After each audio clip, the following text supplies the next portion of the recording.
16h30, Cyrielle Sarah Cohen. Bonjour à toutes et à tous et bienvenue sur Radio J. Ravi de vous présenter cette nouvelle émission aujourd'hui jusqu'à 16h30 avec mon invité, comédien mais aussi chanteur. Il a joué dans plus de 60 pièces de théâtre, plus de 30 apparitions dans des séries ou téléfilms et plus de 60 films également au cinéma. Distingué d'ailleurs en 2014 en tant que meilleur second rôle masculin au festival Jean Carmé de Moulins, prix du jury pour son rôle dans Tonnerre de Guillaume Braque.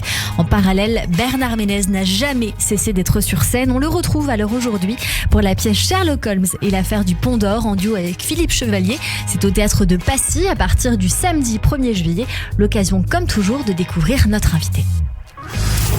15h, 16h30, Cyrielle Sarah Cohen.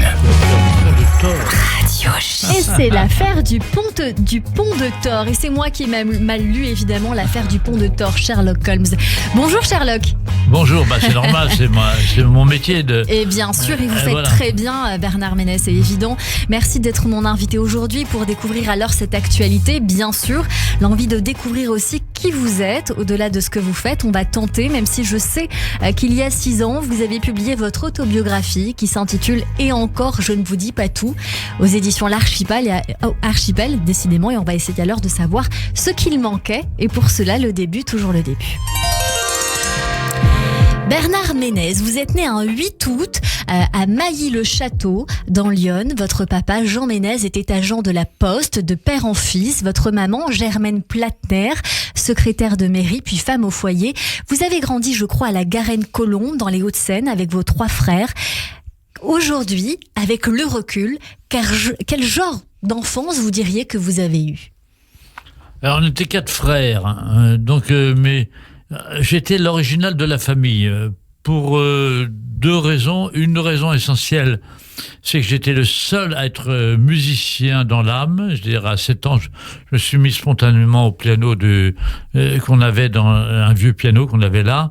Et mes parents disaient, à chaque fois qu'il y avait des amis, ils me disaient « Bernard va vous jouer les cloches de Corneville, de Robert Planquette ». C'était mon numéro fétiche.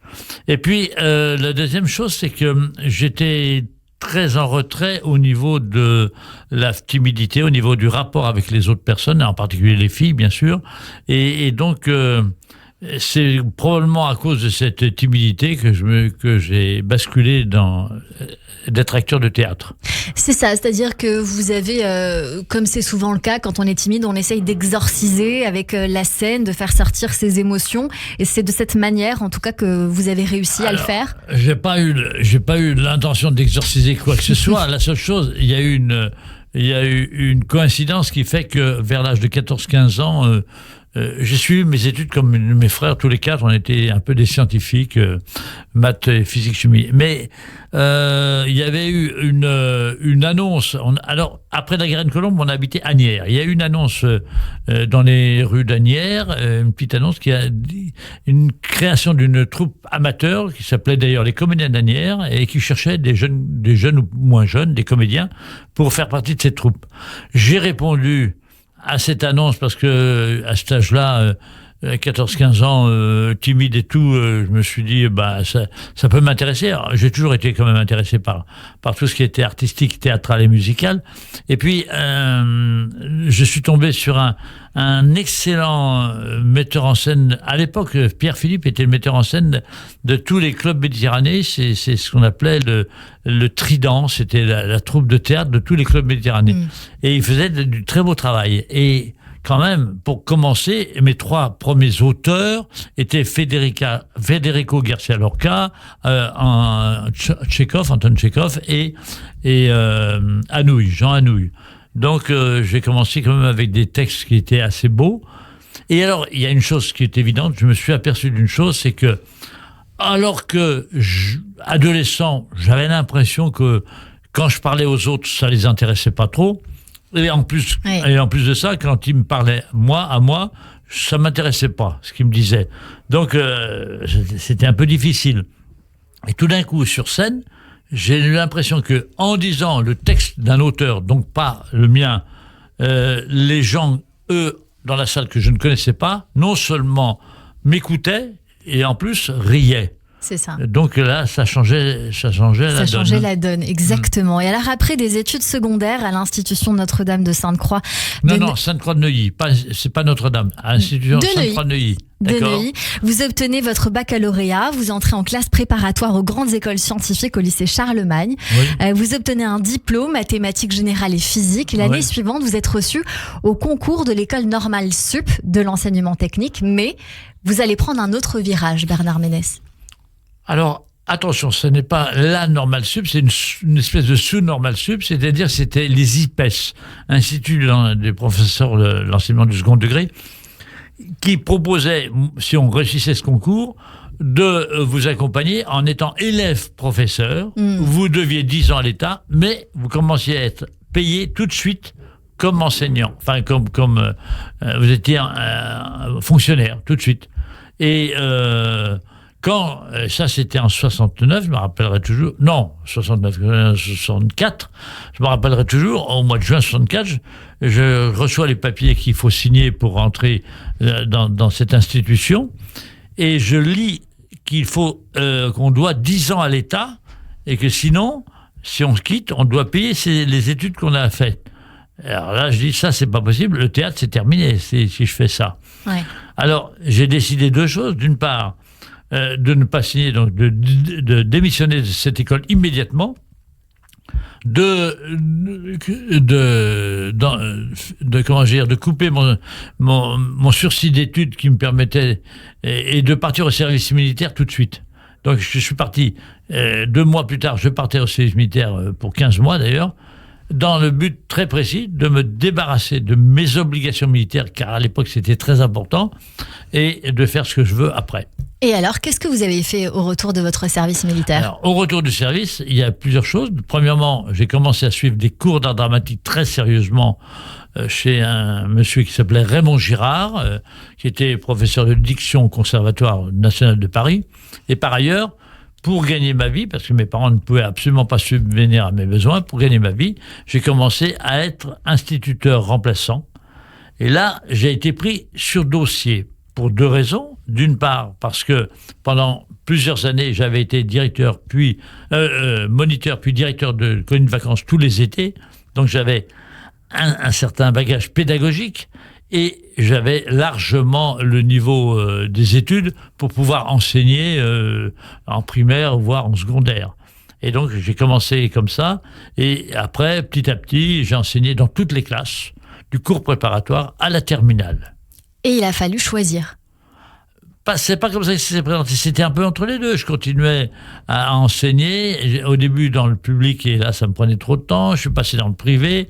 En même temps, j'essayais de faire du théâtre. Il est arrivé un moment d'ailleurs où j'étais découragé, en 69, et j'abandonnais tout et je partais au Canada. Et là, un rôle vous retient. Ce rôle, c'est celui, vous allez nous le dire, je pense mieux que personne, Bernard Ménez. Eh bien, c'est comment il s'appelle, Jacques Rosier, un réalisateur emblématique de la Nouvelle Vague, celui qui a fait Adieu Philippines en particulier, que je rencontre 2-3 semaines avant de partir au Canada. Tout était prêt, mon billet, mes valises. À l'époque, c'était tout un tralala de prévoir ça. Et il me fait revenir 3 fois, je résume un peu, 3 fois, et la dernière fois, c'était la veille de mon départ.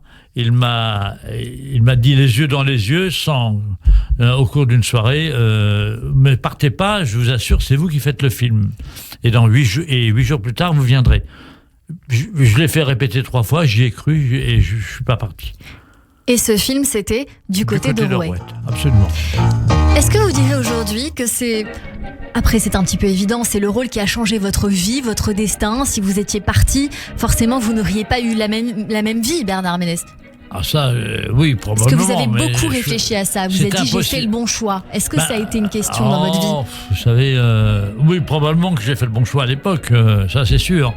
Parce que à partir de ce film, tout ce qui m'est arrivé au cinéma est dû à ce film, est dû à ce réalisateur que j'ai retrouvé d'ailleurs 2-3 fois plus dans les années suivantes. Notamment dans Maine Océan.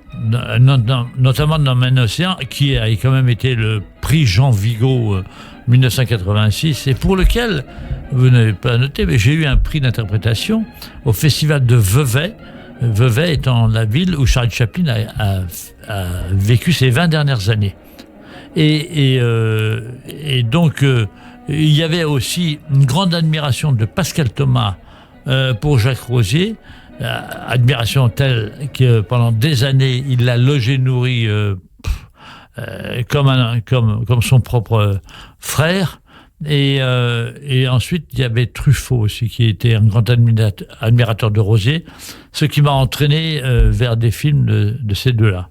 De ces deux-là, vous devenez surtout un acteur fétiche de Pascal Thomas, parce qu'il vous avait déjà donné votre tout premier rôle, si je dis pas de bêtises, en 73, celui d'Alexandre dans Pleure pas la bouche pleine, puis Le chaud lapin, Celle qu'on n'a pas vue, bien sûr d'autres films, 7 au total, et votre dernier en date, À cause des filles. Est-ce que vous diriez que c'est lui, finalement, qui vous a donné le plus de place au cinéma, où il y en a eu bien d'autres? Non, je lui dois beaucoup parce que je lui dois beaucoup parce que le Pleure pas la bouche pleine, c'était pas le premier, c'est le troisième. Ah, c'est le premier avec lui, mais le troisième oui, dans l'ordre. Et ce film a été un succès totalement inattendu, donc qui m'est retombé dessus immédiatement parce que j'avais le rôle principal.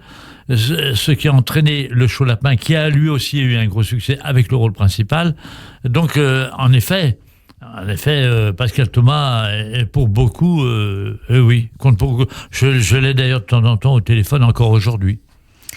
Bernard Ménez, vous allez enchaîner à la fin des années 70, tourner dans diverses comédies aux côtés des plus grands, Jean Lefebvre, Michel Serrault et même Christopher Lee dans Dracula père et fils. Et bien sûr, en 80, comment oublier votre rôle de la Flèche aux côtés de Louis de Funès dans l'Avare. C'est un rôle qui vous a beaucoup apporté, mais j'ai envie de dire c'est un rôle que vous êtes allé chercher. Ah oui, complètement. Mais c'est une histoire très bizarre parce que quand j'étais dans les années 70, quand j'étais au début de comédien de théâtre, j'étais aussi co-directeur d'une troupe qui s'appelait la compagnie Sganarelle et qui jouait beaucoup pour les lycées et collèges de la région parisienne, des extraits pour illustrer leur programme. Et j'avais évidemment beaucoup joué la Flèche en extrait, en scène et pas. Et quand j'ai appris que De Funès allait monter l'Avare, 1 an avant, parce qu'on l'a su très tôt, je me suis payé le culot, en effet, d'aller le voir, en me disant, je vais me faire foutre à la porte. Et on me laisse passer jusqu'à la loge, parce que je commençais à être un peu connu par les films précédents, et je tombe sur lui, directement. Il était avec d'autres comédiens, là, et je lui dis, bonjour, monsieur De Funès, je ne sais pas si vous me connaissez, je m'appelle Bernard Ménez. Il me dit, si, je vous connais très bien. Ah bon, voilà. Et je lui dis, écoutez, je sais que dans 1 an, vous allez tourner l'Avare, je ne sais pas si vous allez choisir encore vos comédiens mais pour le rôle de la Flèche, je voulais que vous sachiez que j'aurais aimé beaucoup, beaucoup le faire, et je m'apprêtais à me partir. Et là, il m'arrête, et il me dit, c'est fait, vous allez voir le producteur, vous lui direz que c'est vous. J'avoue que je suis encore ému aujourd'hui sur la façon, mais j'ai compris plus tard, et c'est Pascal Thomas qui me l'a dit, que en fait, il connaissait les films de Pascal Thomas, il m'avait beaucoup vu au cinéma, et il était très partant de jouer avec moi, à tel point que, et ça c'est Claude Zidi qui me l'a dit plus tard, si Coluche avait dit non à Lelou la cuisse, c'est à moi qu'on le proposait. Vous auriez aimé ? Ah bah oui. Ouais. Et ça, Coluche m'a fait un seul coup, là. Bernard Ménez, est-ce que vous recommanderiez aujourd'hui aux jeunes acteurs d'avoir ce culot ? Est-ce qu'il est obligatoire d'aller provoquer sa chance, ou est-ce qu'aujourd'hui c'est différent d'avant ? De toute façon, je pense que c'est différent. Les choses se présentent pas pareil, parce que moi, à mon époque, il n'y avait pas ce qu'on appelle des casting directors, ou des gens qui s'étaient intermédiaires, qui vous filment en vous faisant dire des choses. Pour moi, c'était un contact assez direct, soit avec le réalisateur, soit avec le premier assistant, et c'était très différent. Maintenant, et puis alors, le rôle des agents est quelque chose qui a beaucoup changé. Les agents suggèrent à des distributions tel ou tel acteur, mais allez savoir, non, je ne saurais pas vraiment conseiller, mais je dis souvent que pour ce métier, ça c'est encore vrai aujourd'hui, il faut avoir malheureusement en premier la chance. La chance, donc, c'est donc de rencontrer les bonnes personnes au bon moment. La deuxième, la persévérance, c'est-à-dire, même si ça va pas, si ça marche pas, on continue d'essayer de vouloir jouer au théâtre, au cinéma ou ailleurs. Et troisièmement, le talent qu'on peut ne pas avoir trop au début, mais qui peut s'acquérir en cours de route. Vous avez une chance, vous, Bernard Ménez, c'est que non seulement la comédie, c'est un travail, mais c'est surtout une passion. Une passion, surtout. Une passion, surtout, exactement, mais qui vous permet de gagner votre vie et donc d'être un travail par la force des choses. Vous avez une force, en plus de cela, une chance, comme vous dites, c'est de pouvoir choisir les rôles que vous avez interprétés. Pas souvent. Pas souvent, non, mais vous avez fait des vrais choix. Ça m'est arrivé... le film de Gabin. Hein ? Le film avec Gabin, par exemple. Ça, c'est même peut-être une erreur de ma part, mais en effet, je commençais à être un peu connu par les films de Pascal Thomas, et on me propose L'Année Sainte en partenaire principal de Jean Gabin. Et je lis le scénario qui me tombe un peu des bras. Et je me dis, mais c'est pas possible, je trouvais le scénario un peu débile. J'ai peut-être eu tort de le faire savoir, toujours est-il qu'ils sont retournés leur veste, et c'est normal, et c'est Jean-Claude Brialy qui a récupéré le rôle, qu'il a fait très bien d'ailleurs. Mais quand je vois le film, je regrette pas vraiment, sauf que c'était peut-être un film avec Jean Gabin et Daniel Darieux d'ailleurs aussi, et de Jean Giraud, et que peut-être ça aurait été bien de le faire, ça aurait été mieux de le faire, oui. Bernard Ménez, vous avez beaucoup de choses dans votre carrière qui sont passées, entre guillemets, dans votre vocalité. Vous avez été chanteur à un moment donné, vous avez eu un succès avec Jolie Poupée. On vous a vu notamment dans Vivement lundi, où vous étiez la vedette de la série télévisée qui a été créée par Didier Albert et Claire Brangil. Vous étiez dans le rôle de Jérôme Batelier. Vous étiez diffusé juste avant 7 sur 7 avec Anne Sinclair le dimanche. Et puis bien sûr, on vous a vu au cinéma un peu partout, on vient de le dire, et même un petit moment il y a 4 ans dans la série à succès Demain nous appartient, dans le rôle de Philippe Lazari. Vous avez depuis consacré votre vie au cinéma, au théâtre, au studio d'enregistrement, à la télévision, dans de nombreux rôles. Vous êtes un pilier du théâtre de boulevard à la française, et aujourd'hui vous revenez avec une pièce de théâtre, et vous n'êtes jamais parti d'ailleurs, après ses premiers pas en 67 dans Petit Malcolm contre les eunuques de David Halliwell au Théâtre des Arts. Beaucoup d'œuvres, mais on vous retrouve aujourd'hui à partir du 1er juillet au Théâtre de Passy dans Sherlock Holmes et l'affaire du pont de Thor, d'après Arthur Conan Doyle, mise en scène par Jean-Philippe Ancel. Vous êtes en duo avec Philippe Chevalier qui fait Watson. Qu'y a-t-il de vous dans ce rôle ? On va y venir, on va progresser évidemment, mais c'est un enquêteur, c'est un curieux, c'est quelqu'un qui va venir essayer de comprendre une histoire, de la démêler. Et qu'y a-t-il de vous dans ce rôle ? Je pense que ça fait longtemps que j'aurais pu interpréter des rôles, soit les rôles d'Agatha Christie. J'aurais bien aimé que Pascal Thomas vienne me chercher pour ça, ou dans des rôles d'enquêteur et tout. C'est devenu très à la mode à la télévision. Et je pense que de ce côté-là, ça me correspond, cette curiosité de vouloir savoir quand, comment, pourquoi. Alors, dans cette aventure,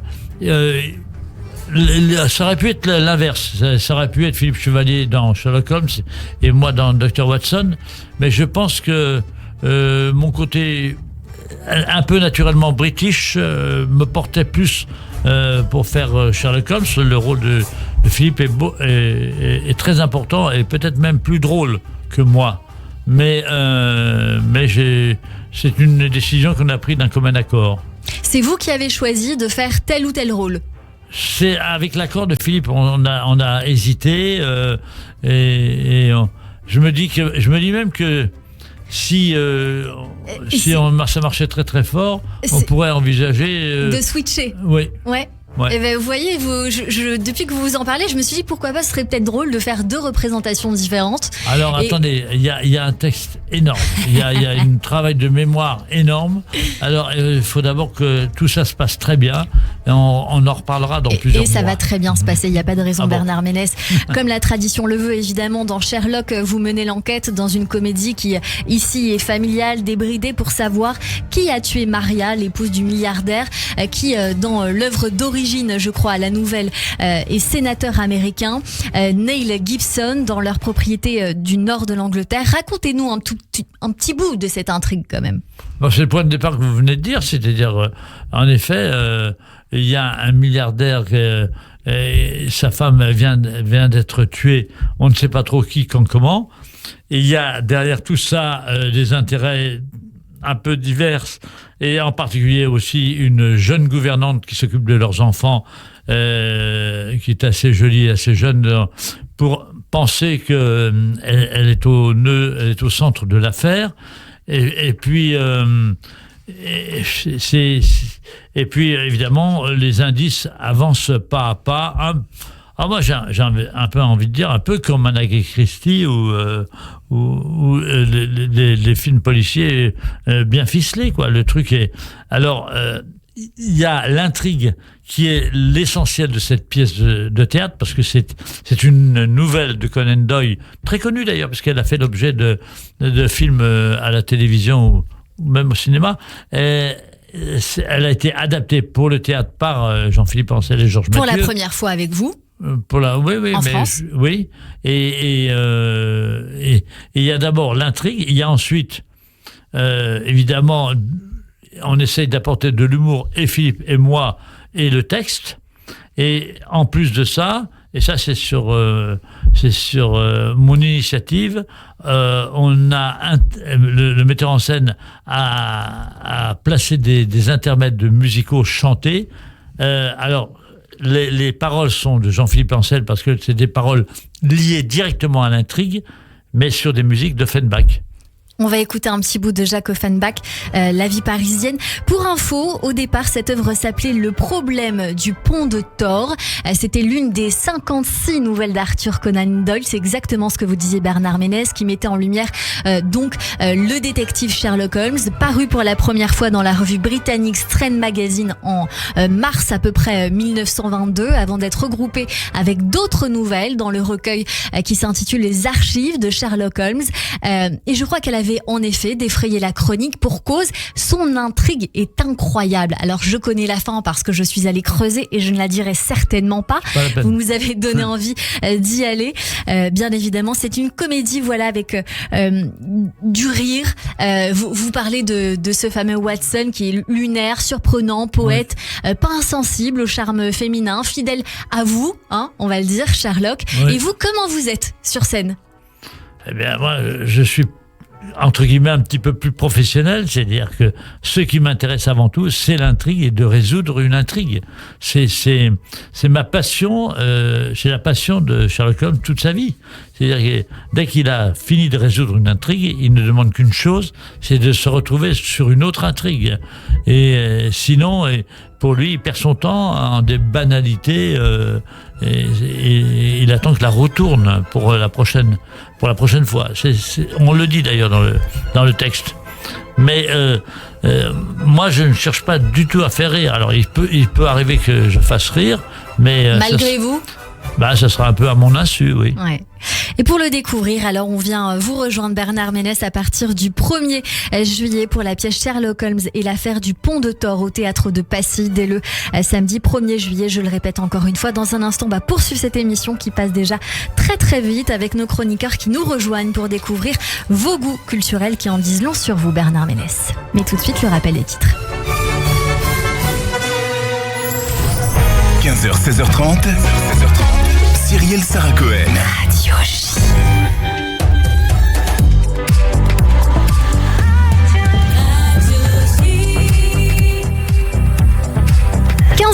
Sur Radio J, bonjour et bienvenue si vous venez de nous rejoindre tout de suite. Le rappel des titres avec Alexandra Sénic. Bonjour Alexandra.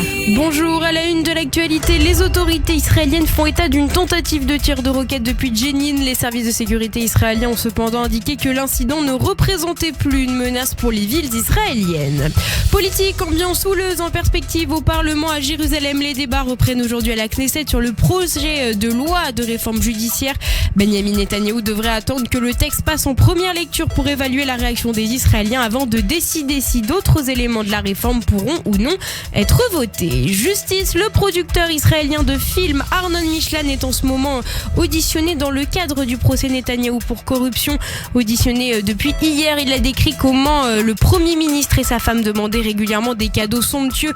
Il a notamment fourni un approvisionnement continu de cigares de luxe et de champagne au Premier ministre Benjamin Netanyahou et à sa femme Sarah, en grande partie à leur demande selon lui. L'actualité en France, le président Emmanuel Macron est à Marseille pour une visite de 3 jours afin d'aborder les questions de sécurité. Le chef de l'État est arrivé à l'hôtel de ville de Marseille en fin de matinée avec 8 ministres du gouvernement. Merci beaucoup Alexandra Sénigo. On vous retrouve à 16h pour le journal complet. Tout de suite une courte pause et c'est la suite de notre émission avec Bernard Ménez au théâtre de Passy pour la pièce Sherlock Holmes et l'affaire du Pont de Thor. Allez, à tout de suite sur Radio J.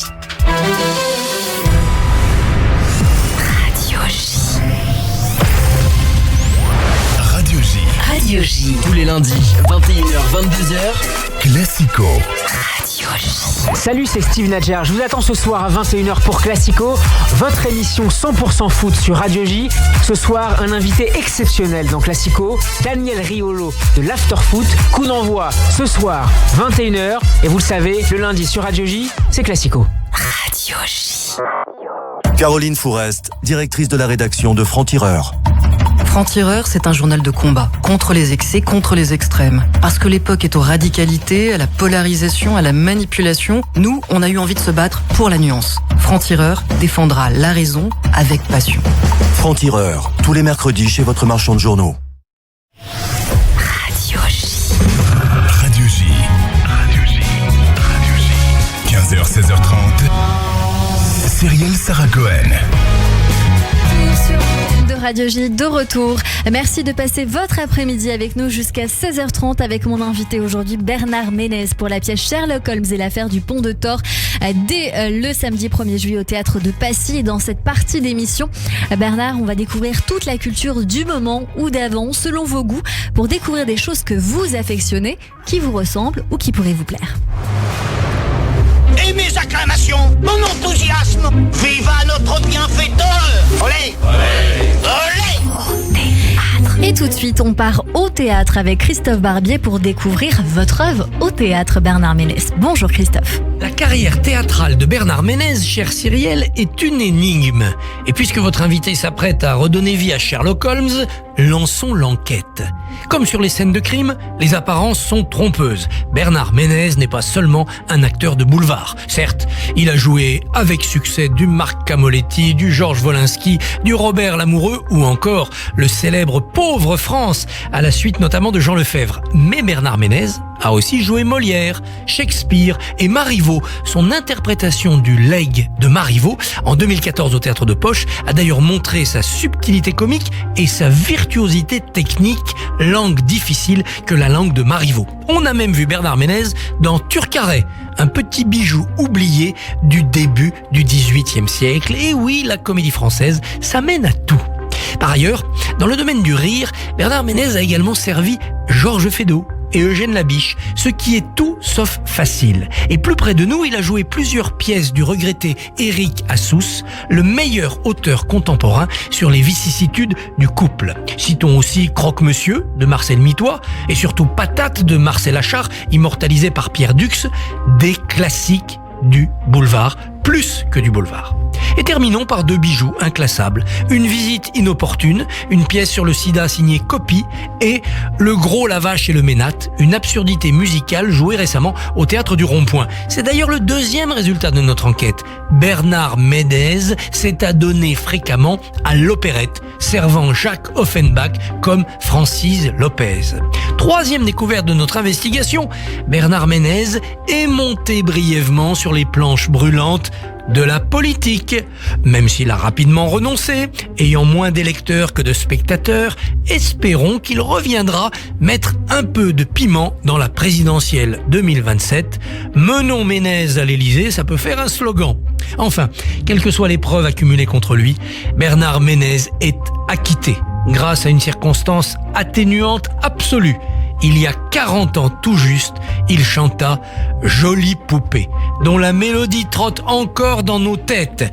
Créer une mélodie populaire rend immortel. Élémentaire, ma chère Cyrielle. Vous savez quoi, Christophe Barbier, on l'a, la jolie poupée. On devait la mettre en début de cette émission avec un temps qui a filé. On va peut-être la mettre tout à l'heure au cours de cette émission. C'est l'occasion de vous demander, puisque je vous ai regardé, Bernard Ménez, interpellé par Christophe Barbier, qui vous disait on aimerait bien vous revoir en politique. Vous m'avez fait non. Bah, j'ai donné. Disons que je m'étais juré que si j'étais connu, j'essaierais de faire quelque chose pour améliorer le sort de mes confrères, et ceci en dehors des partis politiques. Je n'ai jamais été inscrit au moindre parti politique. Et j'avais voulu le faire en 95, puis il y a eu la dissolution, j'ai abandonné. Et en 2002, je me suis présenté dans mon arrondissement à la députation. Et je suis quand même fier d'une chose, c'est que sur 19 candidats, je suis arrivé sans aucun parti, sans aucun soutien et avec mon argent seulement, 4e. C'est-à-dire que le premier était Balladur, soutenu par toute la machine RPR et compagnie. Hidalgo, 2e, soutenu par toute la machine PS et compagnie. Et cette année-là, 2002, rappelez-vous, c'est l'année où le Front National a percé. Et le 3e était donc le candidat du Front National. Et moi, je suis arrivé 4e, sans aucun parti. C'était pas mal. Mais vous vous situiez où ? Moi, j'avais un côté qui aurait pu être un peu macroniste dans la mesure où c'était de prendre le meilleur à gauche ou le meilleur à droite des décisions à prendre et de ne pas vouloir couper la France en deux en disant il y a une France de gauche, une France de droite. Je pense que il faut une espèce de coalition des idées qui permettent d'éviter, en tout cas, d'aller vers les extrêmes. Voilà. Et vous diriez que ce parti-là n'existe pas ? On avait constitué un parti qui s'appelait... Alors, après, il s'est appelé la France d'en bas. Mais parce que moi, la France d'en bas, pour moi, c'était les gens les petites gens qui n'avaient pas trop de moyens ou pas de gros salaires. Et ça a été raillé en croyant, en disant ah oui, mais alors c'est le parti des gens qui sont dans la rue, qui font la manche, qui sont drogués, qui sont ceci, cela.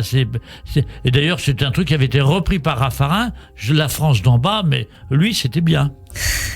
C'est toujours comme ça, vous savez bien, en politique. Oui. Évidemment, merci de nous avoir confié tout cela à Bernard Ménez. Merci à Christophe Barbier. Tout de suite, c'est la chronique émotion. Radio J. 15h, 16h30, Cyrielle Sarah-Cohen. Dans cette chronique, on va rentrer dans votre univers personnel pour parler d'artistes et d'œuvres que vous aimez. Bernard Ménez, on va commencer en musique. Vous nous avez confié aimer Carmen de Stromae ou encore Il est où le bonheur de Christophe Maé. Mais c'est aussi cet artiste qui nous a quittés samedi dernier d'un cancer à l'âge de 69 ans que vous avez voulu écouter aujourd'hui. Claude Barzotti, de son vrai nom Francesco Barzotti, était un auteur, compositeur, interprète belge d'origine italienne. Une carrière surtout marquée par les succès Madame, sorti en 81, une chanson écrite quand il avait seulement 20 ans pour une femme aperçue alors qu'il était mécanicien. Un autre succès que nous sommes en train d'écouter et j'ai envie de dire pour certains de fredonner, le Rital bien sûr. Son plus grand tube inspiré de son parcours, lui qui disait ces mots. J'ai été directeur artistique dans une maison de disques. À chaque réunion, le patron me disait « Tu as un seul défaut, t'es Rital ». Ça m'a donné l'idée d'écrire ce que c'est d'être enfant et de se faire traiter des noms habituels qu'on donne aux Italiens. Non, je ne suis pas déracinée, les Italiens sont maintenant complètement intégrés. J'ai l'impression qu'avec ce succès, le mot Rital a perdu son sens péjoratif. Pourquoi vous l'aimiez ?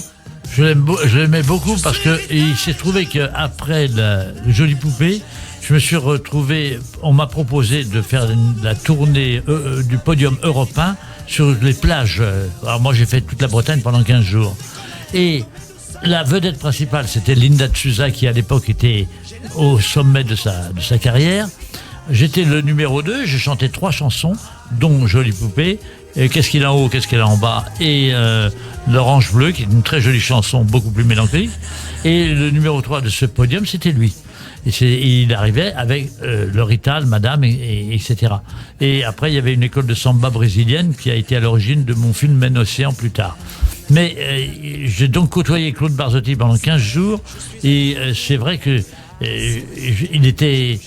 Moi, il m'avait dit, il était avant directeur artistique chez Vogue, et qu'il était le premier à avoir un peu défendu Jolie Poupée chez Vogue, et que derrière tout ça, quand il a fait le Rital, c'était évident que c'était un tube immédiat. La chanson était très bien foutue, très bien écrite, très bien interprétée. Tout était bon. Et on va l'écouter, cette Jolie Poupée, dans un instant, bien sûr, en fin de cette partie d'émission, mais aussi une chanson dédiée à Mathilde Seigné, mademoiselle MS, qui lui a d'ailleurs rendu hommage hier, elle qui était une de ses immenses fans. Il était sa Madeleine de Proust. Mathilde disait de Claude Barzotti, il écrit ce qu'il voit, et nous on va écouter. Mademoiselle M, belle et rebelle, toujours fragile, derrière son regard bleu de Nîmes, la France l'aime, Mademoiselle M. Elle est nostalgique d'une époque. Et il a aussi connu le succès avec Je ne t'écrirai plus dans les années 80. Les écrits resteront toujours avec ses paroles d'observation sur la vie, l'amour et son goût de vivre. Lui qui a passé finalement la majeure partie de son enfance près de Pesaro avant de s'installer dans son pays natal, la Belgique, où il s'est éteint. Il y a 3 ans, il avait annoncé mettre un terme à sa carrière en raison de graves problèmes de santé. Claude Barzotti faisait partie des chanteurs italiens qui resteront forcément légendaires. On va parler littérature et on va à présent voir ce qui se passe sur votre table de chevet, Bernard Ménez, avec un livre, Fleurette, première femme flic, de Carole Vrona, assez attirée, je crois, par l'écriture de livres qui retrace un bout d'histoire. C'est l'histoire de la première agent de police, de l'histoire de France. Nous sommes à Paris, sous la Seconde République, de Louis-Napoléon Bonaparte. Et après la naissance de son enfant, la jeune Fleurette va se retrouver à Paris sans un sou, avec sa fille sous le bras, alors que l'amour n'est plus avec le bien-aimé. Pourquoi vous avez aimé ce livre ? Alors, faut être honnête, je ne l'ai pas encore lu. Je l'ai commandé parce qu'il vient de sortir, hein. C'est tout récent. Mais Carole Vrona, je l'ai rencontrée il y a quelques années. Elle s'occupait d'un ciné-club et en particulier, elle parlait des films de Rosier et tout ça. On discute et tout. Et à cette époque-là, on me propose une autobiographie. C'est l'Archipel à l'époque. Et donc, elle me dit qu'elle a écrit des biographies, deux biographies. Il y en a une, c'est Corinne Lucher, et puis l'autre, j'ai plus le nom de mademoiselle, enfin une cocotte. Mais dans la biographie, elle est extraordinaire. Son écriture, ça se lit comme du petit lait. On a envie de voir la suite, d'écouter la suite, de regarder, de lire. Et donc, je lui ai dit, mais ce serait bien que ce soit vous qui fassiez mon autobiographie. C'est-à-dire, moi, j'apporte les éléments et vous écrivez. Et on s'est mis d'accord comme ça. Ça m'a donné ce livre dont je suis très fier. Et encore, je ne vous dis pas tout, que les éditeurs ont un peu trop vite pilonné avant que ce soit... Ils ont été obligés de rééditer parce qu'il y a eu de la redemande. Bref, j'ai acheté tous les livres. Si vous en voulez, c'est moi qui les ai. Je les ai tous. Avec grand plaisir. Ouais. Comment s'intitule ce livre ? Et encore, je ne vous dis pas tout. Et encore, je ne vous dis pas tout. C'est le premier que vous avez sorti. C'est le seul pour le moment. C'est le seul. Il vaut très cher, hein, parce que dès que je suis mort, vous allez voir. on va le vouloir alors, Bernard Ménez. Oui. Et puisque vous parlez de biographie, c'est le cas dans ce livre. C'est une biographie romancée qui se lit comme un roman policier. Vous allez voir qu'il y a un parallèle avec votre actualité, puisque c'est une histoire de courage et de femme forte émancipée de sa condition qu'on découvre dans ce livre-là, une femme qui prend son destin en main. Mais cette Fleurette, elle s'évite la prostitution en intégrant la police et elle va résoudre diverses enquêtes en se faisant passer pour une employée ou une femme du monde jusqu'à son décès. Et donc on va voir que finalement, un peu comme le rôle que vous avez dans Sherlock, Elle va, elle aussi, devenir une enquêtrice d'affaires un peu sordides. Et c'est un livre qui est basé sur des faits réels. Pourquoi ? Parce que ce livre est basé sur une information trouvée dans les mémoires de Candler, un ancêtre du commissaire Maigret, et basé donc sur une histoire totalement vraie. Et Carole Vronat est particulièrement brillante pour parler non seulement des biographies, mais pour parler des femmes, quelles que soient leurs conditions. Elle a d'ailleurs fait pour Arte tout un documentaire sur les femmes de l'entre-deux-guerres, qui ont des vies peut-être un peu dissolues, mais en tout cas qui sont toujours très très intéressantes. Et elle est très très forte là-dedans. Fleurette, première femme flic de Carole Vronat.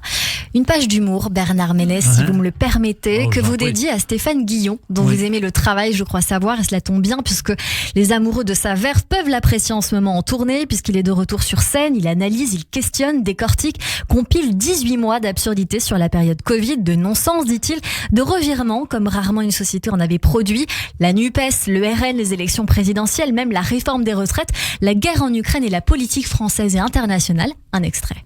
La réforme des retraites. Soi-disant qu'il faut parler aux Français, expliquer, faire plus de pédagogie. Ça va, on a compris, on n'est pas cons. Bruno Le Maire, quand il t'explique, t'as l'impression que tu pars aux Maldives. Tu me niques, assume. 2 ans de plus à bosser, 24 mois, 104 semaines, c'est clair. Le hashtag MeToo devrait exister en politique. Le 49.3, c'est en force et par derrière. Stéphane Guillon sur scène, c'est comme ça que s'appelle ce spectacle, un spectacle déconseillé néanmoins aux moins de 15 ans. Il était notamment nominé lors de la 30e édition des Molières, c'était il n'y a pas si longtemps, pour ce dernier spectacle en vue du Molière de l'humour face à Manu Payet ou encore Florence Foresti. C'est Laura Felpin qui l'a remporté, c'était en avril dernier et il a sorti notamment, il était pour un hommage sur plusieurs dates consacré à Raymond DeVos avec d'autres artistes en tournée. Pour rappel, bien sûr, on se souvient de Stéphane Guillon, les grandes heures de Stéphane Guillon pour ses chroniques très corrosives. On peut dire que c'est le cas, Bernard Ménez. Parfois très drôle ou pas, selon l'appréciation, sur Canal+, notamment dans Salut les Terriens avec Thierry Ardisson ou encore France Inter, en plus de ses rôles au cinéma dans les films La vie d'artiste de Marc Fitoussi, Le temps de la kermesse est terminé ou encore Les âmes de papier, et il est vu comme un agitateur de conscience que l'on peut aimer ou adorer détester. Pourquoi vous aimez tant son humour, Bernard Ménez ? Vous savez, moi j'ai fait partie de la grande famille de Charlie Hebdo, de Harakiri. J'ai fait un gros succès avec Le Roi des cons de Wolinski pendant 3 ans. Et j'allais alors... j'aurais pu être là au moment où ils ont... dans leur... La tuerie de Charlie Hebdo. Oui, la tuerie de Charlie Hebdo. Et c'est pour moi l'événement presque plus important. Malheureusement, il y a beaucoup moins de morts, mais le plus important de ces dernières années, parce que c'est là qu'on a tué la liberté d'expression. Et c'est très, très, très important. Il faudrait essayer d'y revenir. C'est pas possible de rester comme ça. Et Stéphane Guillon est exactement dans la lignée de la liberté d'expression. C'est-à-dire, on n'hésite pas à aller faire de l'humour sur des choses qui, des fois, peuvent être dérangeantes, mais souvent, il y a un fond de vrai dans ce qu'il dit et qui est très intéressant. On parle d'humour, Bernard Ménez, on y va tout droit avec le coup de fourchette d'Annabelle Nakache qui vous croque sur Radio J. C'est pas grosse. C'est très fin, ça se mange sans faim. Je fais des latés. Radio J. Radio J. Le coup de fourchette. Bonjour Annabelle. Bonjour Cyrielle, bonjour Bernard, c'est parti musique. On retrouve tous ses amis. On rit, on vit, on se dépêche, on court jamais pour s'ennuyer. Voilà un petit souvenir de la série dans laquelle vous avez joué de 88 à 92, qui est un peu le précurseur de Caméra Café, je dirais, et qui a d'ailleurs vu les débuts d'Elise Moon à la télé, tenez-vous bien. J'ai nommé Vivement lundi. Ça tombe bien, on est lundi. Et comme diraient tous les parents d'enfants en bas âge après un week-end à s'occuper des gosses, ou bien tous les gens qui se sont payés un déjeuner du dimanche avec leur belle famille, vivement lundi. Ah, ce générique entraînant des années 80. Voilà de quoi se mettre de bonne humeur pour bien commencer la semaine. Et c'est ça un peu la recette miracle pour l'élixir de jouvence de notre invité d'aujourd'hui, Bernard Ménez, l'amuseur public numéro numéro 1, qui a toujours su flairer le projet qui va divertir et faire rire le public. Avec un passif de prépa maths sup, maths spé et d'anciens profs de maths, vous avez fait le calcul assez rapide du théorème de Dur-encore, selon lequel moins d'heures de cours et moins de copies corrigées, plus 60 pièces de théâtre, plus 60 films, plus plusieurs albums égale une carrière épanouie, durable et réussie. J'en profite au passage pour saluer les correcteurs du brevet des collèges, aujourd'hui, qui vont s'échiner à corriger des copies de collégiens en essayant de se persuader que c'est utile, alors qu'elles servent encore moins que celles du bac. Mais tout va bien. Ah Bernard, contrairement à vos ex-collègues de l'éducation nationale, le mot retraite, vous le connaissez absolument pas, vous. Vous êtes comme le chaud lapin, Duracell, pas l'autre. Une fois que vous êtes lancé, on peut plus vous arrêter. Tabernacle, cette crise de calice. Oui, je parle le québécois parce que vous avez failli le devenir. Vous vouliez quitter la France pour vous essayer au Canada et le destin, ou plutôt Jacques Rosier, comme vous l'avez dit tout à l'heure, vous a rattrapé pour vous proposer un rôle qui a fait basculer votre carrière.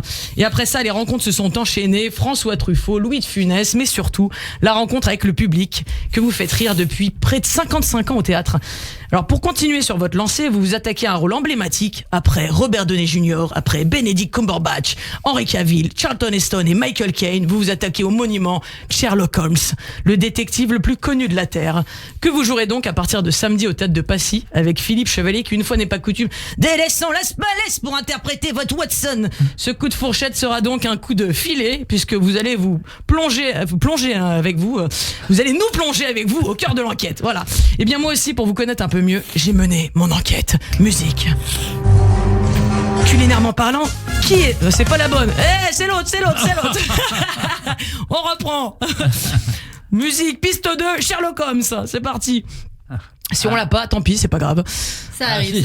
Ça vient. On va meubler. Voilà.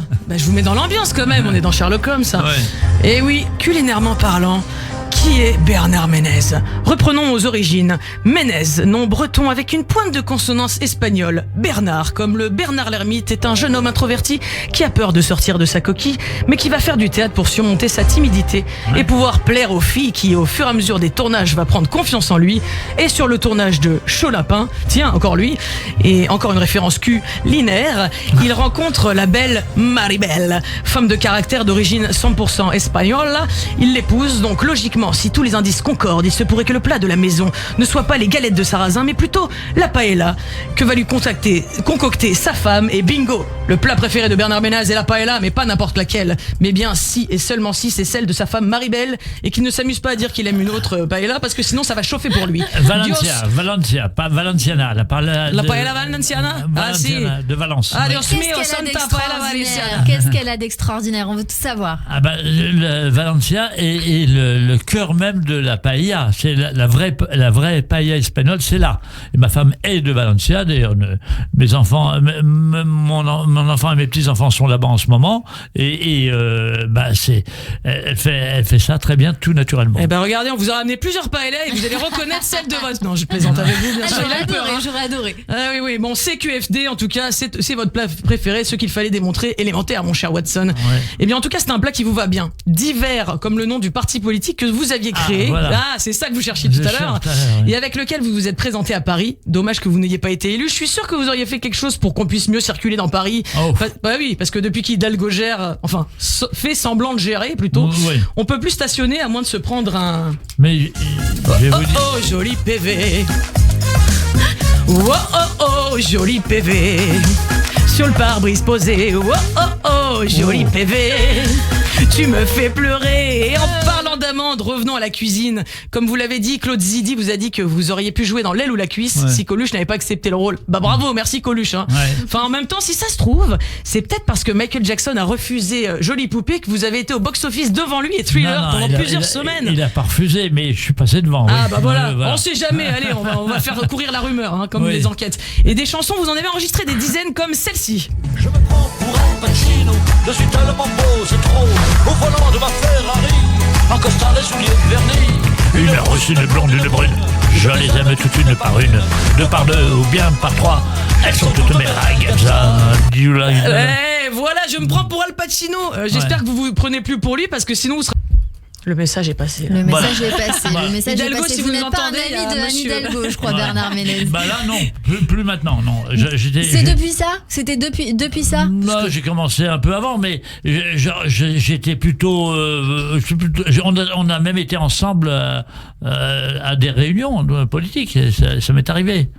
Et donc ça se passait plutôt bien, et depuis Notre-Dame, donc c'est un peu plus compliqué dans vos yeux. Depuis tout ce qu'elle fait avec sa politique de la ville de Paris, et je me demande ce que vont devenir les Jeux Olympiques l'année prochaine. Et qu'est-ce que vous pensez qu'elle aurait dû faire? Elle aurait dû refuser les JO? Alors surtout pas. Vous savez, non, de toute façon, c'est fait piéger. C'est Chirac qui les a perdus parce que Tony Blair a été plus malin que lui. Mais à ce moment-là, ça aurait été idéal de les avoir parce que ça correspondait à un remembrement de l'immobilier dans Paris et région parisienne. Là, ça représente moins, mais non, surtout pas. On va pas les refuser, mais il faut s'y prendre autrement. Enfin, c'est pas possible. Merci beaucoup Bernard Ménez, et puis merci Annabelle Naka. Je rappelle qu'on peut vous retrouver sur les réseaux sociaux annabelle.show. Vous préparez votre nouveau One Woman Show, et vous pouvez également, on peut vous retrouver également dans toute la France dans vos comédies Amour, Action ou Vérité. J'en ai plein le couple, j'en ai plein les gosses, que vous jouez, que vous avez coécrit avec votre partenaire de scène Rudy Mayoute. Il y a des chances que vous vous croisiez. Hein. Avec grand plaisir. À Paris, non? Bientôt à Versailles. Je vous donnerai les dates. Oui. Mais Annabelle.show. Ouais. Chaud. Ouais, c'est chaud ça. Comme les chauds lapins que vous avez joué. Merci Annabelle Nakache, on va se faire plaisir. On va écouter Jolie Poupée. On en a trop parlé pour pas l'écouter, et puis on revient dans un instant avec le journal de l'info sur l'antenne de Radio J. Reste avec nous.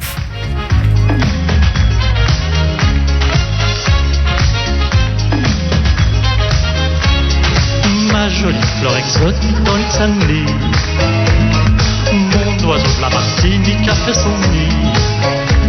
Je commence biguine, je danse la biguine, je bois du punch, ça me donne du punch. Passe-moi le poivre et la cannelle, c'est bon, c'est fou, ça va faire des étincelles dans les bambous. Oh, jolie poupée, sur mon dos coupé, jolie poupée, tu me fais danser. 15h, 16h30, Cyrielle Sarah Cohen. Le 6-9, Léa Moscona. Tous les matins à 7h45 sur Radio J, Christophe Barbier. Retrouvez-moi tous les jours à 7h45 pour l'invité politique. C'est le Barbier du matin. C'est tous les jours à 7h45 sur Radio J. Catskill Comedy by Jem. Le tremplin d'humour de Judaïsme en mouvement fait son grand retour le 29 juin à 20h sur la scène de l'Espace Rachi. Catskills Comedy by Jem saison 3. 9 candidats, des sketchs hilarants. Le parrain, Samuel Bambi. Vous avez envie de passer une belle soirée? Alors, inscrivez-vous vite sur judaïsmemenmouvement.org. Catskills Comedy by Jem saison 3, c'est le 29 juin à 20h à l'Espace Rachi. Renseignements et réservations. Judaïsmemenmouvement.org. Judaïsmemenmouvement.org. Caroline Fourest, directrice de la rédaction de Franc-Tireur. Franc-Tireur, c'est un journal de combat contre les excès, contre les extrêmes. Parce que l'époque est aux radicalités, à la polarisation, à la manipulation. Nous, on a eu envie de se battre pour la nuance. Franc-Tireur défendra la raison avec passion. Franc-Tireur, tous les mercredis chez votre marchand de journaux.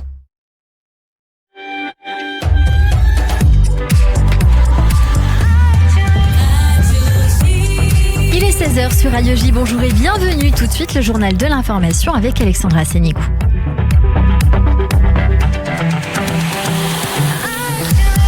Bonjour Alexandra. Bonjour.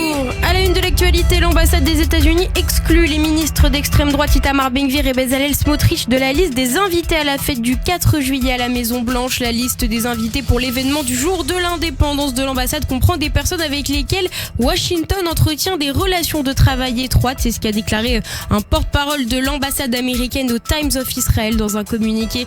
Depuis l'arrivée au pouvoir de la nouvelle coalition, Washington a ouvertement critiqué Itamar Ben-Gvir, le chef du parti Otzma Yehudit, saoudite et le chef du parti sionisme religieux Bezalel Smotrich. Le ministre utilisera le temps de la cérémonie pour continuer à faire progresser l'indépendance, le développement et la prospérité d'Israël sur notre territoire. C'est ce qu'a indiqué de son côté le bureau de Bezalel Smotrich. Direction Israël et l'actualité sécuritaire du moment. Tsahal ouvre une enquête après un tir de roquette depuis Jenin qui a explosé en territoire palestinien aujourd'hui. Une vidéo postée sur les réseaux sociaux montre qu'il s'agit d'une tentative d'attaque d'une cellule terroriste affiliée aux brigades Azaldin al-Qassam. Les services de sécurité israéliens ont indiqué que l'incident ne représentait plus une menace pour les villes israéliennes. Justice, le producteur de films israélien Arnon Michlin est en ce moment auditionné dans le cadre du procès Benjamin Netanyahou pour corruption. Depuis hier, il a décrit comment le Premier ministre et sa femme demandaient régulièrement des cadeaux somptueux. Il a notamment expliqué qu'il fournissait un approvisionnement continu de cigares de luxe et de champagne au Premier ministre et à sa femme, en grande partie à leur demande. En échange, Benjamin Netanyahou aurait aidé Michlin à obtenir un visa américain plus rapidement. Le producteur a cependant assuré qu'il n'y avait selon lui aucun problème avec cette relation qu'il jugeait, je cite, juridiquement irréprochable. Politique, ambiance souleuse en perspective au Parlement à Jérusalem. Les débats reprennent aujourd'hui à la Knesset sur le projet de loi de la réforme judiciaire alors que des dizaines de milliers de personnes ont manifesté contre le texte à travers tout le pays samedi soir pour la 25e semaine consécutive. Benjamin Netanyahou qui devrait attendre que le texte passe en première lecture pour évaluer la réaction des Israéliens avant de décider si d'autres éléments de réforme pourront ou non être votés. Le Premier ministre Benjamin Netanyahou qui a notamment réaffirmé qu'Israël a besoin de l'autorité palestinienne. Déclaration faite lors d'une réunion à huis clos de la Commission des Affaires étrangères et de la Défense. Le chef du gouvernement a également souligné qu'il fallait, selon lui, réprimer l'ambition de créer un État palestinien. Les détails avec Daniel Haïk, notre correspondant à Jérusalem. Répondant à la question d'un député sur la relation entre le gouvernement et l'autorité palestinienne, le Premier ministre a expliqué qu'Israël se préparait à l'après-Abou Mazen et il a souligné qu'il ne souhaitait pas l'effondrement de l'autorité palestinienne. Nous sommes prêts à venir en aide économiquement à l'autorité et notre intérêt est qu'elle continue à œuvrer dans les endroits où elle reste active. Et en de facto, je cite, elle fait le travail à notre place là-bas. Daniel Haïk, notre correspondant à Jérusalem. L'actualité internationale en Allemagne, le parti d'extrême droite AfD remporte pour la première fois la direction d'une collectivité territoriale. Robert Sesselmann a obtenu 53,8% des suffrages contre 47,2% pour son rival de centre droit au second tour hier. Le leader du parti dans cette région, celle de Thuringe, a été inculpé pour avoir utilisé des slogans nazis, ce qui ne l'empêche pas d'être soutenu par 20% de la population selon les derniers sondages. L'actualité en France, le président Emmanuel Macron est à Marseille pour une visite de 3 jours afin d'aborder les questions de sécurité. Le chef de l'État est arrivé à l'hôtel de ville de Marseille en fin de matinée avec 8 ministres du gouvernement. C'est la 11e fois qu'il visite la cité phocéenne depuis le début de son premier quinquennat. Il doit aussi annoncer le 2e acte de son plan d'investissement massif Marseille en grand qu'il avait lancé en 2021. Un plan dont il a fait le bilan il y a quelques minutes. Il y a 2 ans, Marseille faisait face à des difficultés structurelles. Trafic de stupéfiants qui montait très fortement et des moyens insuffisants endémiques. Nous l'avions évoqué, il manquait depuis des années, en particulier 300 effectifs de police au moins. La stratégie qui a été déclinée du plan Marseille en grand était simple. Plus de policiers sur la voie publique pour tenir le terrain, plus d'enquêteurs pour traquer la criminalité organisée, plus de magistrats et de greffiers pour une justice plus efficace et plus de places de prison pour exécuter les sanctions les plus lourdes. Tous les engagements pris il y a 2 ans ont été tenus. Le président de la République, Emmanuel Macron. Et merci beaucoup Alexandra Sénigon. On vous retrouve demain à partir de 14h en attendant une courte pause. Et c'est la suite de notre émission avec mon invité Bernard Ménez sur Radio J. Radio J. Radio J. Bonjour, c'est Lise Gutmann. Le 10-11, Lise Gutmann. Ravie de vous retrouver tous les matins au programme Judaïsme, divertissement, communauté. Radio J. L'hôtel El Konin Tel Aviv, le légendaire, apporte une touche de sophistication et de charme à la française dans la ville blanche. Piscine et bar sur toit, face à la mer, spa Clarins et produits d'accueil Clarins en chambre, salle VIP pour des événements intimes. Eh oui, l'hôtel El Konin Tel Aviv est tout simplement excellent. exceptionnel. L'hôtel El Konim Tel Aviv, 00 972 3 548 40 00. 00 972 3 548 40 00. L'hôtel El Konim Tel Aviv, incontournable. Incontournable. Alexis Lacroix, directeur de la publication Actualité Juive Hebdo. Cette semaine, notre dossier spécial, Netanyahou a-t-il perdu la main dans un contexte de plus en plus tendu, tant sur le plan politique que sécuritaire? Quand l'examen de la réforme de la Cour suprême à la Knesset doit-il reprendre? Pourquoi la Maison-Blanche multiplie parallèlement les pressions sur le Premier ministre avec les décryptages de Meir Habib et de Yom Tov Kalfon? Retrouvez chaque semaine Actualité Juive sur abonnement et en digital sur actualitéjuive.com. Actualité Juive, l'hebdomadaire incontournable de la communauté. Radio J. Radio J. 15h, 16h30. Cyrielle Sarah Cohen. De retour sur l'antenne de Radio J, merci de nous rejoindre si c'est le cas et si vous êtes avec nous depuis le début, merci pour votre fidélité avec notre invité aujourd'hui, Bernard Ménez, pour la pièce de théâtre Sherlock Holmes et l'affaire du pont de Thor au théâtre de Passy à partir du 1er juillet. Tout de suite, on va faire un petit jeu ensemble, si vous le voulez bien, Bernard Ménez. Oui. 10 questions et 10 réponses très courtes en 2-3 mots. On peut tenter cette expérience? On va voir si je suis assez rapide. Et allez, on va voir, on va tester ça. Qu'est-ce que la recette de l'amour, Bernard Ménez? Oh là là, la recette de l'amour. La chance. Le ou les sujets qui vous préoccupent le plus en ce moment? Malheureusement, la guerre en Ukraine, oui. Si vous pouviez changer de peau, vous seriez qui ou quoi? Une jolie femme. Une jolie femme. Quel est le plus beau compliment qu'on puisse vous faire?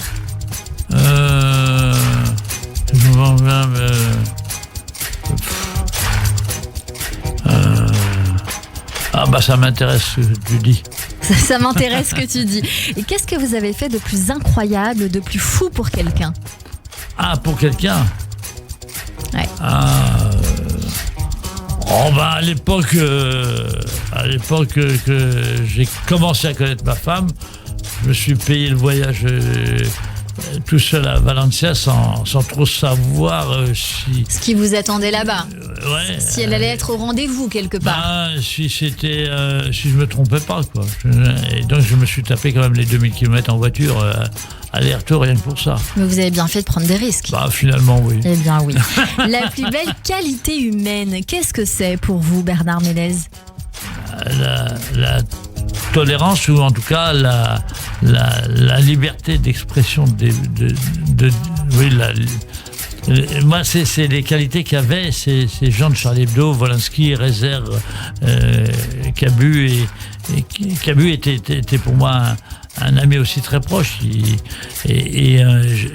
à travers leurs dessins ils exprimaient ce qu'on avait envie c'était ce qu'on appelle laïque, c'était pas du tout anti-religieux, mais toutes les religions étaient susceptibles d'être moquées, et c'était très bien comme ça. Et vous aimiez ça, vous aimiez cette liberté d'expression-là. Oui, bien sûr, très important. Vos 3 grands plaisirs du moment ou dans la vie, tout simplement, Bernard Ménez. 3 choses que vous aimez par-dessus tout. D'abord, il y a la musique, le piano, ça c'est sûr, j'en fais depuis l'âge de 7 ans, et même si je n'ai pas atteint des hauts niveaux, j'en fais tous les jours, ou presque, en improvisation, et donc je vais en faire sur scène aussi, chanter. La deuxième chose, c'est... j'ai pendant 25 ans eu une passion pour l'aviation. J'étais pilote d'avion privé. J'ai appris, en fait, parce que j'avais peur en avion. Et puis un beau jour, sur un tournage, il y a un chef pilote d'une petite école en Normandie qui m'emmène, et je vois que l'avion lui obéit au doigt et à l'œil, et je me suis dit, si c'est ça, alors là c'est différent. Et je m'y suis mis, et en effet, l'avion m'obéissait au doigt et à l'œil. Et du coup, j'ai volé pendant 20-25 ans, j'ai même été jusqu'à Ouagadougou. J'ai fait des longs périples. Eh bien, ça, je ne le savais pas. Vous nous l'apprenez en tout cas. Dans le livre, ça y est. Dans le livre, ça y est. Une troisième chose que vous aimez. Troisième chose que j'aime, alors, ce serait probablement la passion du théâtre. Et c'est tout à fait logique. Votre surnom, Bernard Ménez, est-ce qu'il y en a un? Alors, quand j'étais enfant, c'était Nanar. Nanar, très mignon. Est-ce que vous avez une philosophie de vie? Oui, il y a une certaine philosophie, c'est-à-dire que avec le temps, les choses, les ennuis deviennent moins graves et quand on regarde ce qui se passe ailleurs, on peut se dire qu'on a de la chance encore. Votre prochain rêve à accomplir? J'ai une pièce sous le coude qui m'intéresse beaucoup, mais j'arrive pas à la monter, mais que je voulais jouer avec Rebecca Hampton d'ailleurs. Mais voilà. À voir. En tout cas, c'est un projet en cours. Le dernier mot, la dernière phrase que vous aimeriez prononcer dans votre vie? Mais avant de mourir, alors. Ouais. Avant de mourir. Adieu vous tous, je vous aimais bien, je sais pas, un truc à la Brel. Très mignon. Allez, notre émission continue avec le coup de cœur sur Radio J. 15h, 16h30, Cyrielle Sarah-Cohen. Dans un instant, un coup de cœur en direct. Je l'ai découverte il y a quelques jours en première partie du spectacle de Marie Saint-Filtre Culot. Elle promettait une bête de scène. Elle n'a pas menti puisque notre coup de cœur sera au Vieille Charrue le 13 juillet prochain. C'est une star, à mon sens. On découvre Mima avec son titre Dolce Vita, issu de son premier album, premier EP, Amor. Et on en parle avec notre invité sur Radio J. Pour te faire tomber amoureux, je viens d'une ville ensoleillée, près d'un village abandonné. Coquillage et crustacés, chez nous c'est toujours Dolce Vita. Hey, hey. On roulera en carrosse et je t'apprendrai à Gossane. Même Cendrillon sera Célosa. On aura de la maille, on aura de la règle. Tu m'adores, bambino, bambino, et que j'ai de jolis yeux. Bambino, bambino, mais crois-moi j'ai bien plus encore. Bambino, bambino, pour te faire tomber amoureux. Bambino, bambino, je mène la vie de rêve. Oh la la la la la, je mène la vie de rêve. Oh la la la la la, je mène la vie de rêve. Oh la la la la la, je mène la vie de rêve. Oh la la la la la. On dit que ma peau a le goût de miel, et quand on vient me butiner, je me sens comme la reine des abeilles. Oh oui, j'adore ma Dolce Vita. Hey, hey.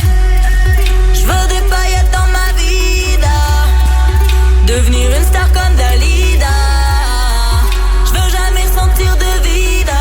On aura de la maille, on aura de la règle. Tu m'adores, bambino, bambino, c'est vrai que t'as de jolis yeux. Bambino, bambino, mais moi j'ai beaucoup plus encore. Bambino, bambino, pour te faire tomber amoureux. Bambino, bambino, je mène la vie de rêve. Oh la la la la la, je mène la vie de rêve. Oh la la la la la, je mène la vie de rêve. Oh la la la la la, je mène la vie de rêve. Oh la la la la la. Et vous êtes en train d'écouter sur l'antenne de Radio J le titre Dolce Vita de Mima. Bonjour Mima. Bonjour. Merci beaucoup d'être mon invitée aujourd'hui. C'est un bonheur de vous avoir en face de moi. La dernière fois que je vous ai vu, vous étiez sur scène. Vous étiez merveilleuse en première partie de Marie Saint-Filtre. Et donc je vous ai écrit et puis ça s'est fait très rapidement. Et je dis toujours comment je découvre des coups de cœur comme vous. Donc je suis ravie de vous avoir en face de moi. Tout pareil. J'ai envie de savoir comment vous avez démarré la musique d'abord. Je sais que vous venez d'Alès. Tout à fait. Donc dans le Gard. Exactement. Le nord du Gard. Je suis pas très loin. Moi, je suis de Montpellier. Ah, ok. Mais pas très loin quand même. Je connais bien Nîmes, etc. Donc vous venez de là-bas. Comment la musique est arrivée dans votre vie et comment ça s'est passé? Parce que je crois que depuis toute petite, il y a cette passion. Tout à fait. Bah, en fait, honnêtement, j'ai toujours fait de la musique et toujours fait de la danse. Je me souviens même, je n'ai pas de souvenir sans musique et sans danse en fait, je crois. Je fais ça depuis toute petite et c'est venu vraiment tout bêtement. J'ai commencé un peu comme tous les enfants, un cours d'éveil musical et j'ai été piquée. Pareil pour la danse, j'ai été piquée. J'ai continué. J'ai pris des cours de piano. Je chantais beaucoup dans les cours de piano et puis très vite, je suis montée sur scène et j'ai continué. En fait, j'ai jamais vraiment fait autre chose et j'ai jamais envisagé autre chose non plus. Donc ça s'est fait assez naturellement. Assez naturellement. Ouais. Depuis toute petite, il y a le piano. C'est un fil rouge aussi avec notre invité aujourd'hui, Tout à Bernard fait. Ménez, qui disait en off que lui aussi avait fait le premier volet des Vieilles Charrues à Carré. Incroyable. Voilà, donc c'est assez marrant de voir qu'il y a, la création, il y a Jolie, ça. Voilà. Jolie Poupée en 84, je pense Avec, que c'était c'est ça s'est fou. créé, ce festival. Il était très assez petit à l'époque, mais il a pris une ampleur incroyable. Et maintenant, tous les artistes les plus grands, Oui, les plus grands. vont là-bas. Ça fait partie des festivals phares où il faut aller. Il y a ce premier EP. On peut dire que c'est le premier, mais je crois savoir, Mima. Il Tout est à assez fait. fou. Je l'ai écouté de A jusqu'à Z. On va écouter Carnaval, un petit bout, et puis on vient décortiquer.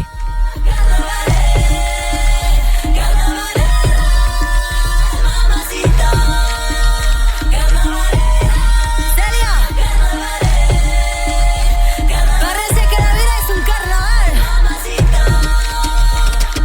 La gitane, elle a quelque chose qu'ont pas les autres femmes. Et dans sa sévillane, elle fait danser tout le carnaval. Ay mama, ella, elle a quelque chose de tropical. La gitane, avec son corps, elle le fait ram bam bam, ram bam bam. Elle a une manera de bouger son cadera. Tous les gars rêvent de toucher son bamboléo, bamboléo, bamboléo. Papa, la nena te rend On est en train d'écouter le titre Carnaval sur l'antenne de Radio J de Mima. On entend bien ces sonorités qui sont vos origines espagnoles, italiennes, ce côté gypsy que l'on va découvrir avec un titre dans un instant puisque vous avez envie de chanter en direct et on va se faire le bonheur de vous entendre sur Gypsy. Ça Tout vous à va? fait, carrément, On avec y plaisir. va. Ah bien, le temps de faire le mix et puis c'est quand vous voulez.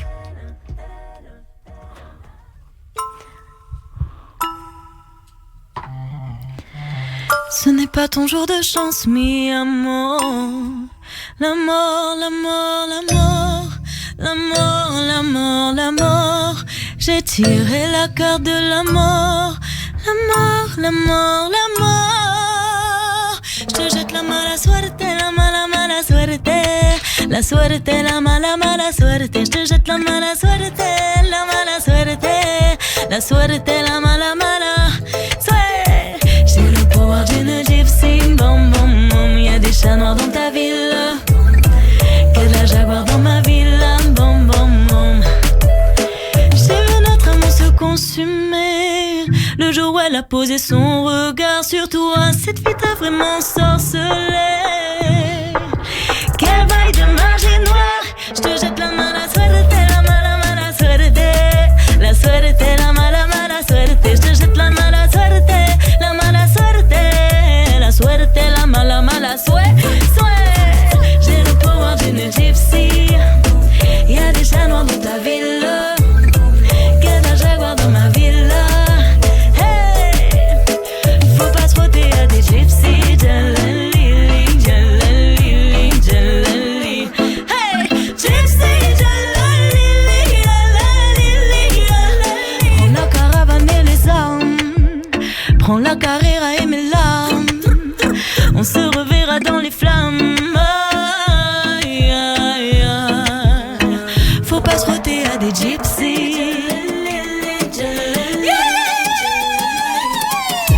Gypsy, jalali, jalali, jalali. Je te jette la mala suerte, la mala suerte. La suerte, la mala. Je te jette la mala suerte, la mala suerte. La suerte, la mala suerte. J'ai le pouvoir d'une gypsy. Y'a des chats noirs dans ta ville, que d'un jaguar dans ma ville. Hey, faut pas se frotter à des gypsies. Jalali, jalali. Gypsy, jalali, jalali, jalali. Olé. Magnifique sur l'antenne de Radio J. Mima, merci mille fois. C'est un très beau cadeau que vous venez de nous faire. J'ai envie de dire, je sais d'avance qu'on va entendre parler de vous, évidemment.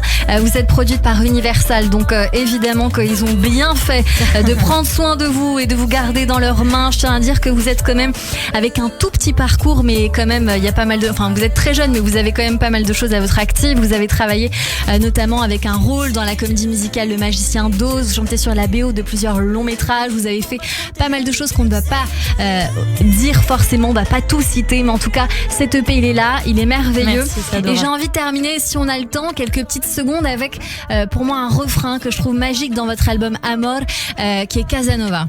Tout à Est-ce fait, que ça vous va ? Avec grand plaisir. Allez, on termine avec...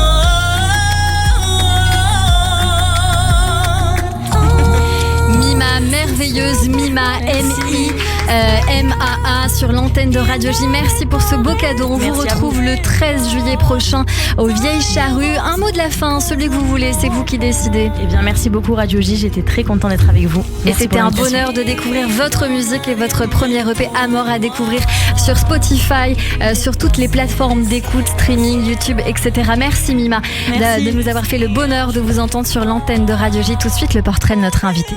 Radio J. 15h, 16h30, Cyrielle Sarah Cohen. Merci, c'est adorable. Radio J. Radio J. Psychologie. Vous êtes comblé, Bernard Ménez. Si on tape Mima sur le YouTube, on peut vous écouter. Partout. M-I-M-A-A. Oui, il faut pas oublier qu'il y a 2 A. C'est ça, exactement. Mais vous tombez sur elle directement et puis c'est que le début, c'est certain. J'irai voir, c'est vrai, c'est très intéressant. Et alors le Bambino que j'ai entendu là, c'est quand même une référence à Dalida. Ah oui, directement. C'est inévitable. Et on adore Dalida ici. Oui.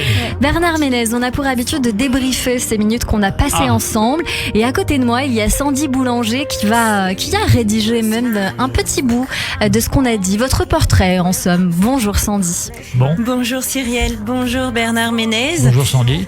Alors, ce que j'ai entendu de vous et ce que vous nous avez partagé, c'est que c'est la timidité qui vous a guidé vers le théâtre. Mais timide, mais audacieux, le Bernard. Je me suis soigné. Ben oui, voilà. Vous avez quand même postulé adolescent pour entrer dans une troupe de théâtre. Alors, instituteur remplaçant, vous avez la posture droite et structurée des scientifiques ou des matheux. En d'autres termes, quand même, quand on vous regarde au début, vous faites pas rigoler, hein. On sent qu'il y a de la rigueur. Si, mes cours de maths étaient beaucoup plus sympas que mes collègues, je pense. Oui. Mais ce que je voulais vous dire, c'est justement exactement ça. Vous alliez l'humour, le théâtre, vous avez une grande croyance dans la chance. Pour un mathématicien, quand même, c'est mignon. Non, j'y crois pas. Moi, j'ai eu de la chance, mais ça m'est tombé dessus sans faire exprès. Mais je crois pas vraiment. Non, je crois pas mais vraiment. Vous tout le monde n'a pas de la chance. On la provoque quand même, la chance. Elle vous est tombée dessus, alors. Ouais. Mais vous y croyez pas. Par des rencontres. Mais non, parce que j'ai eu des périodes de creux où j'avais pas de chance. Hein. Non, mais donnez-nous la recette, du coup, que nous aussi, on soit attrapés par la chance. Il n'y a pas de recette. Bon. Je continue ? Oui, bien sûr. Parce que j'arrivais à un moment vraiment charnière. L'émotion. Bernard, vous nous avez partagé des souvenirs, notamment de Louis de Funès, et vous en étiez encore ému. Moi aussi, ça m'a beaucoup ému. Et je me dis que vous êtes quelqu'un de très très pudique. Alors c'est pas facile de dresser votre portrait, vous m'avez vraiment pas facilité la tâche. Je vais essayer d'imaginer puis vous allez me dire du coup, derrière votre carapace. Vous êtes un homme cultivé, un homme passionné par les différentes facettes de votre métier, mais surtout de l'humanité. Bien sûr, il y a toute cette alternance sans jamais se mélanger du classique, de la comédie, du chant, de l'humour et cette émotion que vous offrez, je pense, un peu comme une perle, un trésor à vos proches, à vos amis, à vos cercles. Je l'offre pas, je propose, après eux ils disposent. Vous semblez pas du tout avoir la réflexion existentielle psychanalytique en ribambelle, mais plutôt cet abord logico-rationnel de la simple complexité de la vie. Dites donc, il faut vous suivre. Vous semblez être sans chichine ou fioriture, mais beaucoup de profondeur et de sérénité. Vous m'avez beaucoup touchée, je pense que je suis pas la seule, parce que justement, derrière tout ce que vous pouvez mettre en avant et cette structure très structurante, il y a cette humanité en vous, ce quelque chose qui est touché, qui est vivant et qui vit avec, qui fait part et qui aide à grandir. Vous appelez le retour à la liberté d'expression, essentielle pour vous, oui. Et on imagine alors seulement un homme attentif aux autres, à la pensée critique, mais à la critique pensée, mais tout autant partagée. Je pense que vous savez bien vous exprimer parfois aussi sur tout ce qui peut vous déranger. Alors, je suis pas sûr que je sais, mais dites donc, je sais pas quoi dire derrière tout ça. Vous finissez là? Ouais, je vais vous finir. Vous êtes sûrement un peu exigeant quand même, Bernard, et en l'annonçant franchement, vous êtes de ces artistes qui nous accompagnent tout au long de nos expériences de vie, avec tantôt humour, tantôt sérieux, mais toujours générosité et humanisme. Alors merci beaucoup et encore une fois, longue vie à nous pour vous. On sait pas où se mettre après tout ça. En tout cas, ça a le mérite d'être sincère parce qu'on voit que ça sort des tripes. Merci Sandy Boulanger. Merci beaucoup pour ce portrait que l'on retrouve tous les lundis sur Radio J. C'était le dernier de l'année, mais on se retrouve jeudi avec bonheur et puis à la rentrée évidemment sur l'antenne de Radio J. Et on finit en musique évidemment avec l'artiste Mima, grand coup de cœur de l'année, j'ai envie de dire, pour son EP à mort. Merci d'avoir été mon coup de cœur sur Radio J. Merci à notre invité Bernard Ménez. Merci beaucoup. Mais on vous voit pas ailleurs avant d'ici à Paris, vous êtes dans la région parisienne. Et non, non pas encore. Je viens de faire mon concert solo à Paris au Badaboum il y a 15 jours. Et voilà, donc et oui, mais Badaboum. À Bastille, dans le quartier de Paris. Bastille, merci Bernard Ménez pour la pièce Sherlock Holmes et l'affaire du pont de Thor dès le samedi 1er juillet au théâtre de Passy. Merci pour cet échange. Un tout petit mot de la fin qui vous revient? Non, je vous remercie de m'avoir invité et je pense que ce qui est bien chez vous, c'est que la femme est très majoritaire. J'allais vous le dire, c'est vrai. Aujourd'hui, on était en majorité, c'était un bonheur. Christophe Barbier nous a fait le clin d'œil d'être là, évidemment. Merci beaucoup, justement, à la réalisation audio et vidéo, Philippe Sinclair et Ethan Anoukayev pour la préparation de cette émission. Vous pouvez, et Alan Lucas, bien sûr, et écoutez-nous sur le site officiel de Radio J, radioj.fr, YouTube et les plateformes de streaming. Merci à toutes et à tous de nous avoir suivis et rendez-vous demain dès 15h avec Sophie Forte sur l'antenne de Radio J.